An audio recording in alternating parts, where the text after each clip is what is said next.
প্রিয়তমা আমার, তোমার শেষ চিঠিতে তুমি লিখেছ, মাথা আমার ব্যথায় টনটন করছে, দিশেহারা আমার হৃদয়।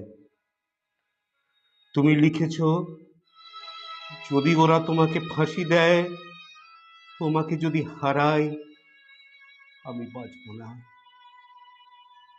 তুমি বেঁচে থাকবে প্রিয়তমা বধূ আমার। আমার স্মৃতি কালো ধোঁয়ার মতো হাওয়ায় মিলিয়ে যাবে। তুমি বেঁচে থাকবে আমার হৃদয়ের রক্তকেশী ভগিনী।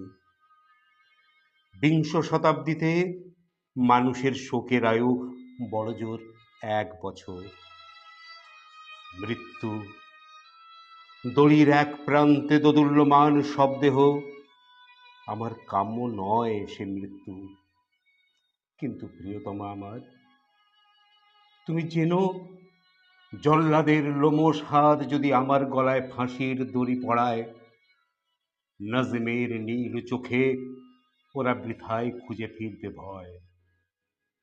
অন্তিম উষার অস্ফুট আলোয় আমি দেখব আমার বন্ধুদের, তোমাকে দেখব। আমার সঙ্গে কবরে যাবে শুধু আমার এক অসমাপ্ত গানের বেদনা।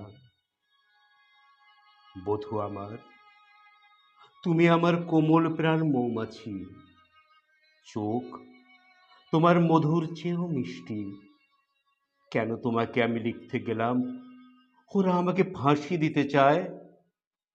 বিচার সবেমাত্র শুরু হয়েছে, আর মানুষের মুন্ডটা তো বোটার ফুল নয় যে ইচ্ছে করলেই ছিঁড়ে নেবে।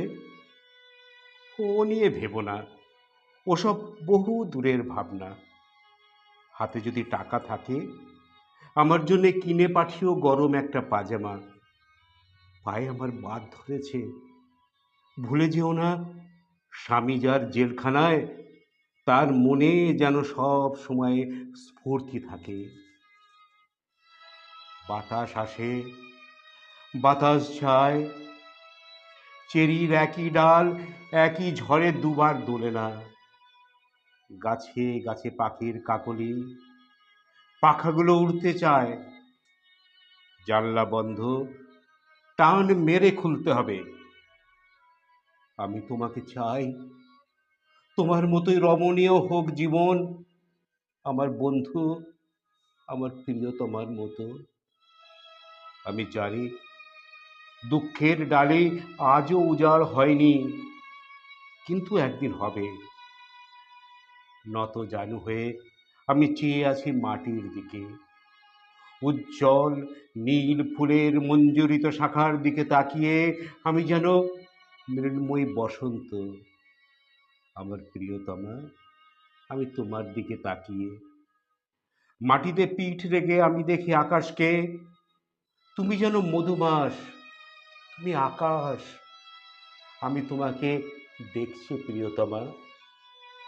রাত্রির অন্ধকারে গ্রাম দেশে শুকনো পাতায় আমি জ্বালিয়েছিলাম আগুন। আমি স্পর্শ করেছি সেই আগুন। নক্ষত্রের দিকে জ্বালা অগ্নিকাণ্ডের মতো তুমি আমার প্রিয়তমা, তোমাকে স্পর্শ করছি। আমি আছি মানুষের মাঝখানে, ভালোবাসি আমি মানুষকে, ভালোবাসি আন্দোলন, ভালোবাসি চিন্তা করতে। আমার সংগ্রামকে আমি ভালোবাসি। আমার সংগ্রামের অন্তঃস্থলে মানুষের আসনে তুমি আসীন প্রিয়তমা আমার। আমি তোমাকে ভালোবাসি। রাত এখন ৯টা, ঘন্টা বেজে গেছে গুমটিতে। সেলের দরজা তালাবন্ধ হবে এক্ষুনি।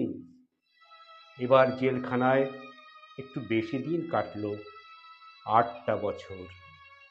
বেঁচে থাকার অনেক আশা প্রিয়তমা, তোমাকে ভালোবাসার মতো একাগ্র বেঁচে থাকা। কি মধুর, কি আশায় রঙিন তোমার স্মৃতি। কিন্তু আর আমি আশায় তুষ্ট নই। আমি আর শুনতে চাই না গান, আমার নিজের গান এবার আমি গাইব।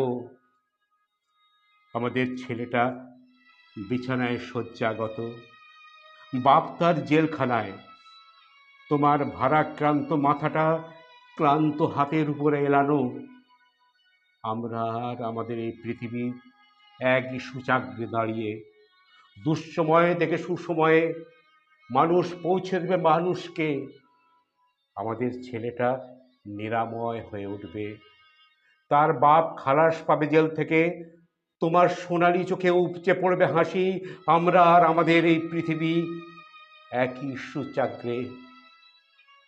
যে সমুদ্র সব থেকে সুন্দর তা আজও আমরা দেখিনি, সব থেকে সুন্দর শিশু আজও বেড়ে ওঠেনি।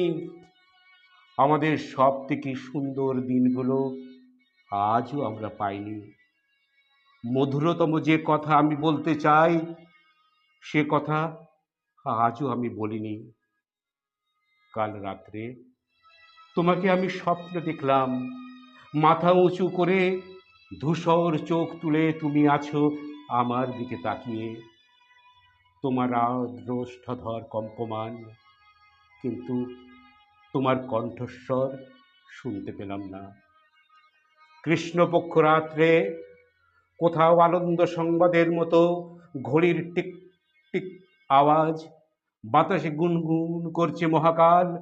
আমার ক্যানারির লাল খাঁচায় গানের একটি কলি, লাঙল চষা ভুঁইতে মাটির বুক ফুঁড়ে উদ্গত অঙ্কুরের দুরন্ত কলরব, আর এক মহিমান্বিত জনতার বজ্রকণ্ঠে উচ্চারিত ন্যায্য অধিকার। তোমার আর্দ্র ওষ্ঠাধর কম্পমান, কিন্তু তোমার কণ্ঠস্বর শুনতে পেলাম না।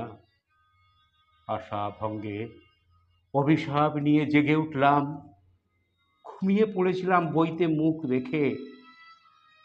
অতগুলো কণ্ঠস্বরের মধ্যে তোমার স্বরও কি আমি শুনতে পাইনি?